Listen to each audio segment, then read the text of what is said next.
下片呢是由 Enhancer Pro 这个电影外挂模拟插件来进行调色的。这个模拟外挂插件就是让专业工作者或是像我这种电影小白能够轻松的模拟出电影画面的感觉，形成一个基础的套体。那如果不懂电影的整个制程流程也没关系，因为它整个就是含在外挂插件里面。下片段呢就是我用 Enhancer Pro 来进行的调色研究，因为我刚好就是微软的这些库存素材片段可以用，那刚好又可以借着这个机会放上来给大家看。废话不多说，谢谢 Enhancer Pro。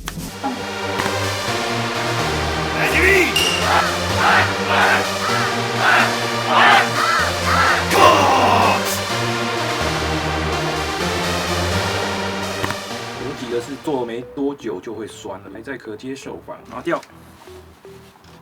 很明显的感受到那个点拿掉，就很明显的时候那个点被压迫。哦，真的哎，有一块，哎呦，要修。我要不要把枕头垫在下面啊？既可保持通风，又可以缓解网椅造成的压迫感，还有姿势的维持。我试着垫在椅子下方，跟变成有一个支撑在底部，最后面那个点有个支撑在那里，这是原本的做法。行吗？海绵好一点，有好一点，因为就没有那么压迫了嘛。这个点下面就有棉花在那边。那为什么不直接做海绵坐垫的椅子就好呢？因为这个他说会压力平均分布，但我做起来的感觉就是整个压力就集中在我的骨盆，坐骨的那两个点的压力是最大，反而是前面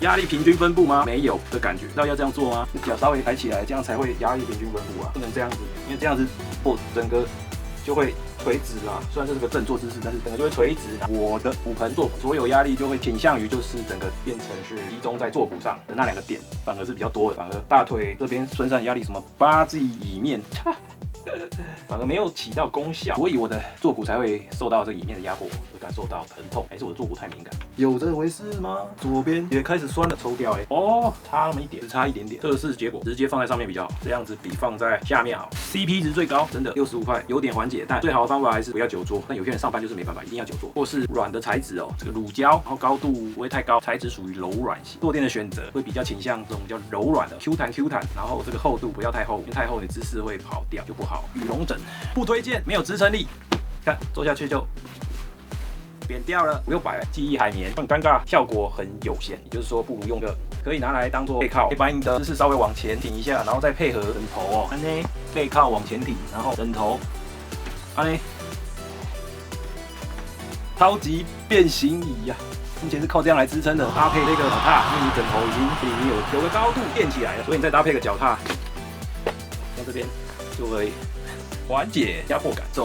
羽绒枕没有支撑性，第二它位置会跑掉，羽绒的嘛是散的，所以它坐起来的坐感就会有点歪七扭八的感，这个有酸麻感最快出现。好多了，人体工学乳胶枕看得出来吗？人体工学乳胶枕，人体工学嘛，前低后高，高的应该有10公分，这边应该是8公分。正方的话，我的脚不管坐哪边都会有压迫感，所以适合倒放。由于 Aeron 的后面椅面后面比较低，所以把高的这一面放在靠椅背那边，低的这一面放在靠前面，这样我就得到一个平坦，坐起来还算柔软的坐垫。然后这个没有那么 Q 弹，如果这个再 Q 弹一点，说不定会比较理想。跟这个比起来的话，它是 Q 弹，但是没有办法，就是让整个椅面是平整，像这个可以填补那个空隙。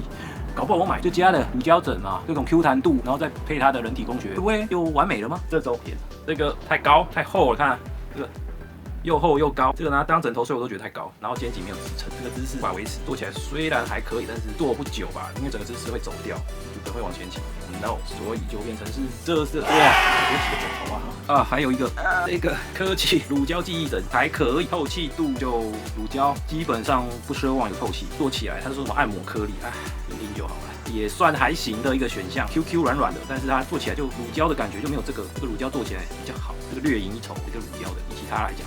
哦，换一个。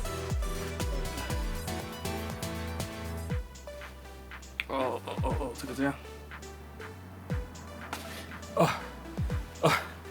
累死了。哇，枕头富翁，我忽然觉得我好富有，好多枕头，吃的，买吃的。